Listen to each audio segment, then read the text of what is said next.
Hello दोस्तों, how are you. I hope आप लोग ठीक होंगे। तो थंबनेल में आप लोगों ने देख लिया होगा कि आज हम इस पेपर का क्या करने वाले हैं, फुल सॉल्यूशन देखने वाले हैं कि आप लोगों ने जो कल 24 तारीख को पेपर देकर आए थे उसमें कितने प्रश्न आप लोगों ने सही किए थे, किसके क्या आंसर लिखे थे। तो चलिए आज देखते हैं कि आप लोग कितना नंबर पाते हैं। तो देखिए, सबसे पहले यहाँ पर 10 सब्जेक्टिव आते हैं। तो खंड क में देखिए, पुनर्नवा सबसे पहला प्रश्न है, पुनर्नवा उपन्यास के लेखक हैं। तो इसका राइट आंसर हो जाएगा यहाँ से हजारी प्रसाद द्विवेदी। महके आंगन चहके द्वार के लेखक हैं तो कन्हैया लाल मिश्र प्रभाकर हैं। उसके बाद है, संस्कृति के 4 अध्याय के लेखक हैं रामधारी सिंह दिनकर। फिर मुंशी प्रेमचंद्र द्वारा रचित पत्र है, तो ये मुंशी प्रेमचंद्र द्वारा रचित पत्र क्या है, हंस है।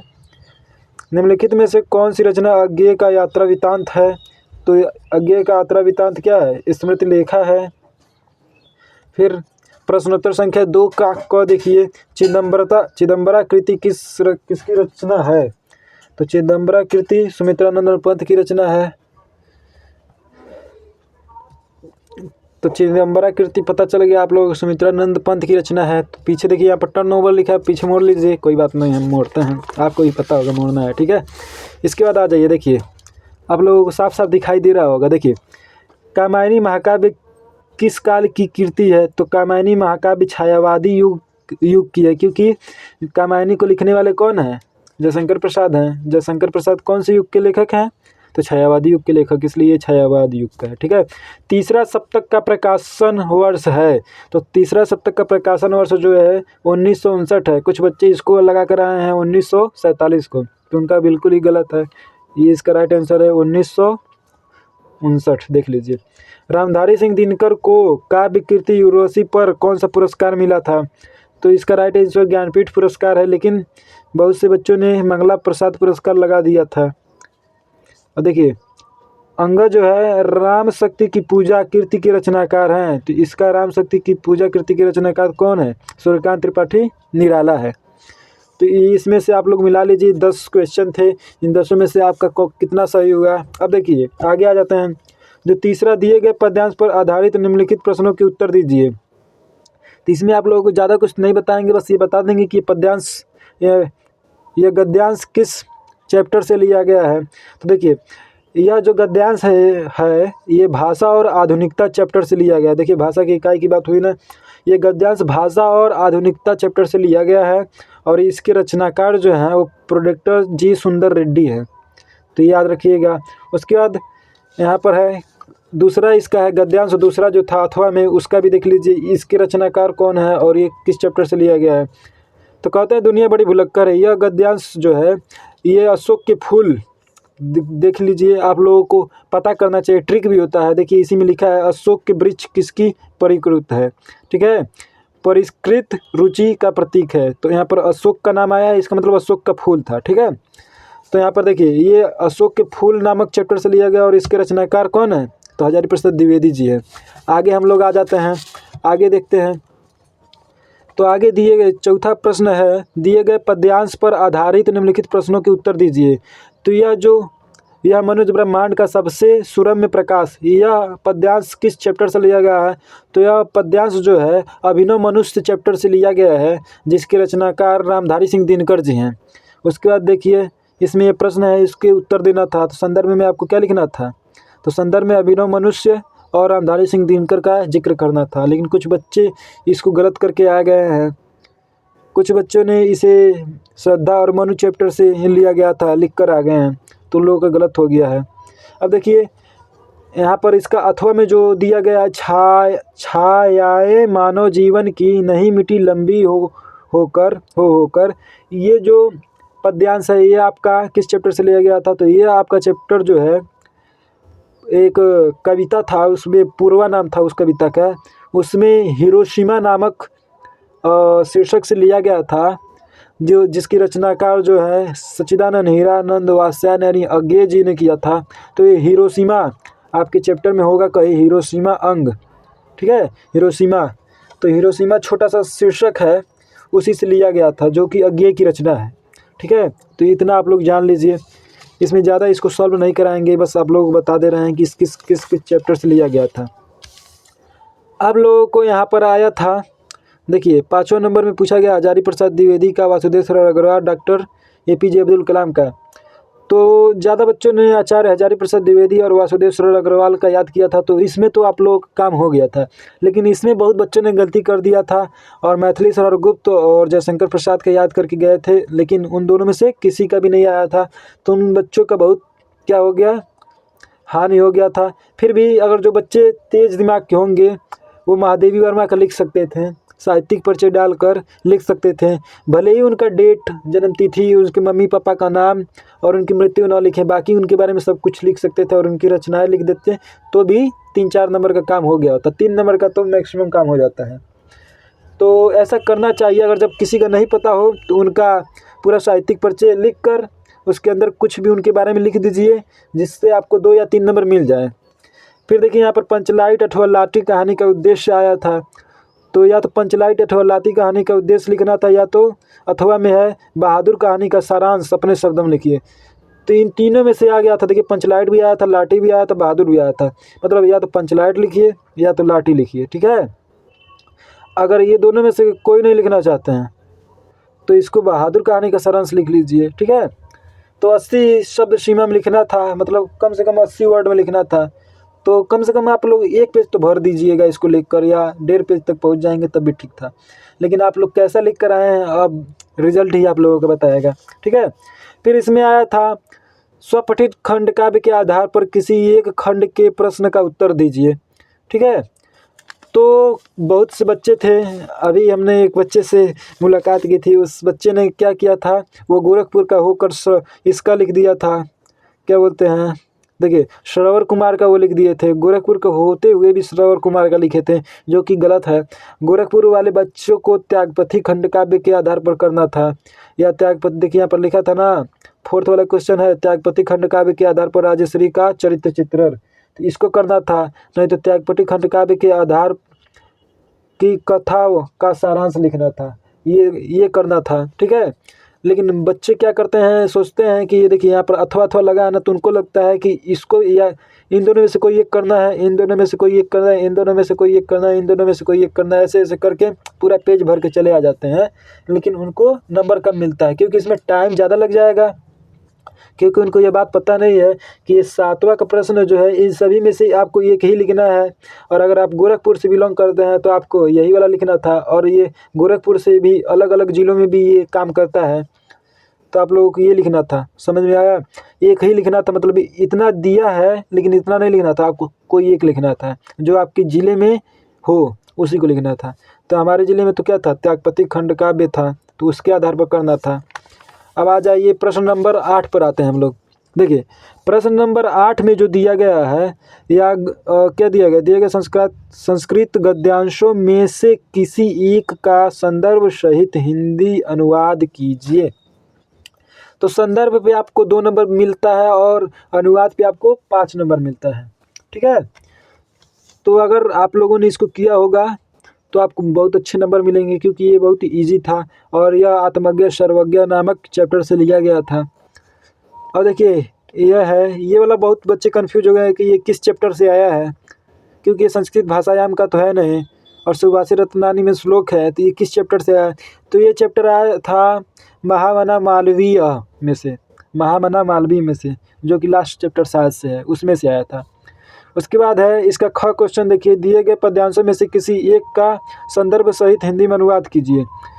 तो जो इसका पहला श्लोक है, परोक्षे कार्य हंतारम प्रत्यक्ष प्रियवादिनम वर्जते तादृशम मित्रम विस्कुंभम पयोमुखम, ये जो है सुभाषित रत्नानी का एक श्लोक था, ठीक है।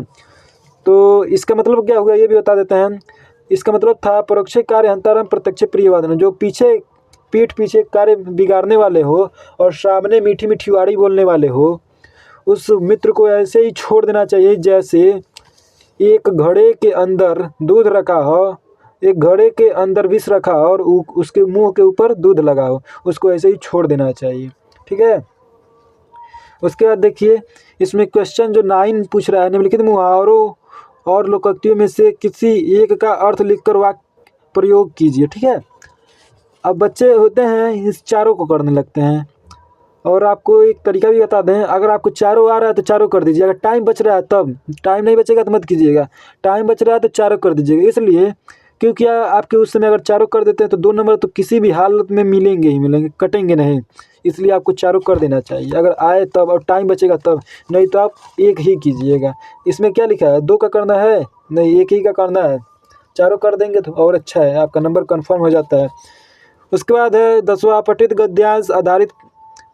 गद्यांश पर आधारित निम्नलिखित प्रश्नों के उत्तर दीजिए। ये 5 नंबर का हिस्सा लाया था। देखिए यहाँ पर 5 नंबर का हिस्सा लाया था और इसमें से 3 प्रश्न पूछे गए हैं। और यह गद्यांश हर साल बदलता रहता है, तो घुमा फिरा कर आता नहीं है, हर साल बदल जाता है। ये बच्चों को दिमाग टेस्ट के लिए दिया जाता है कि इससे कैसे आंसर को निकालते हैं, ये सीख पाएँ बच्चे। ये 5 नंबर का था। आप अगर इसको कर दिए होंगे, अच्छे से किए होंगे तो 3 नंबर तो आपको मिल जाएगा। अब देखिए ये भी उसका अथवा में था एक, ये भी अपठित गद्यांश ही था।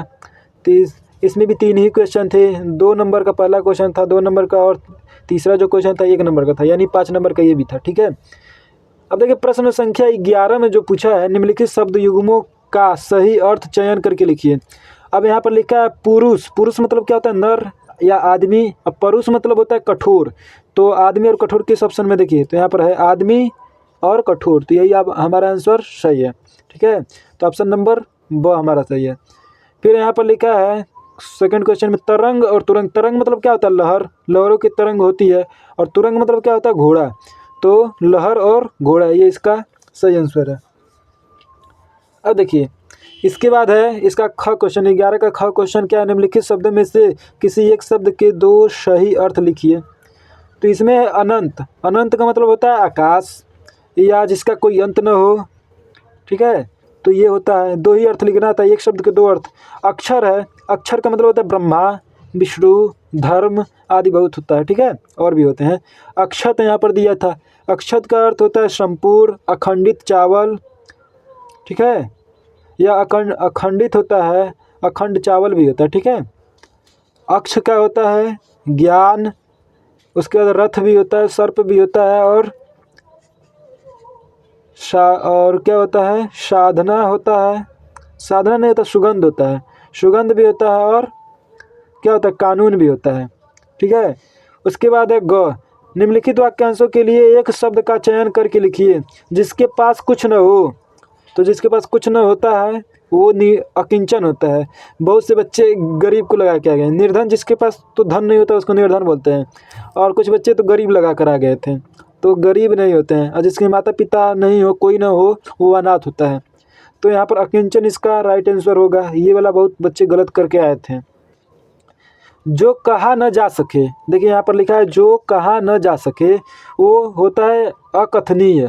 ठीक है, वो क्या होता है, अकथनीय होता है। जो कहा न जा सके वो अकथनीय बोलते हैं उसको। ठीक है, तो यहाँ तक आप लोगों को समझ में आ गया होगा। यहाँ पर घ प्रश्न जो है, 11 का घ प्रश्न, निम्नलिखित में से किन्हीं 2 वाक्यों को शुद्ध करके लिखना था। ठीक है, अब यहाँ पर 4 वाक्य दे दिए गए हैं और ये 4 जो वाक्य हैं ये अशुद्ध हैं। इन वाक्यों को आपको शुद्ध करके लिखना था। लिखा है निम्नलिखित में से किन्हीं 2 वाक्यों को शुद्ध करके लिखिए। तो मैं सकुशल पूर्वक हूँ, इसका राइट आंसर जानते हैं क्या होगा, इसको शुद्ध करेंगे तो मैं कुशल पूर्वक हूँ। ठीक है, या मैं इसको नहीं ऐसे लिखेंगे, मैं सकुशल हूँ, बस ये लिखेंगे। सकुशल पूर्वक नहीं हूँ, मैं सकुशल हूँ, बस हो गया सही आंसर। दूसरा था 5 रेलवे के कर्मचारी पकड़े गए। तो ऐसे नहीं होता है, ये वाक्य बहुत अशुद्ध है। रेलवे के 5 कर्मचारी पकड़े गए। ठीक है, ऐसे शुद्ध होगा। फिर तीसरा है उसका प्राण निकलने वाला है। तो ऐसे ये गलत वाक्य है, उसके प्राण निकलने वाले हैं, क्योंकि निकलने हैं ना, उसके प्राण निकलने वाला है, निकलने वाला नहीं, गलत हो गया। उसके प्राण निकलने वाले हैं, उसके रह गए यहाँ पर। ठीक है, और यहाँ पर वाले, उसके प्राण निकलने वाले हैं। आई भी जो है, आप प्रातः काल के समय आइएगा। तो यह क्या है, ये भी हमारा गलत वाक्य दिया, इसको सही कैसे करेंगे। तो यहाँ आप प्रातः काल के समय आइएगा, इसका राइट आंसर नहीं होगा। आप प्रातः आइएगा, ऐसे भी नहीं होएगा।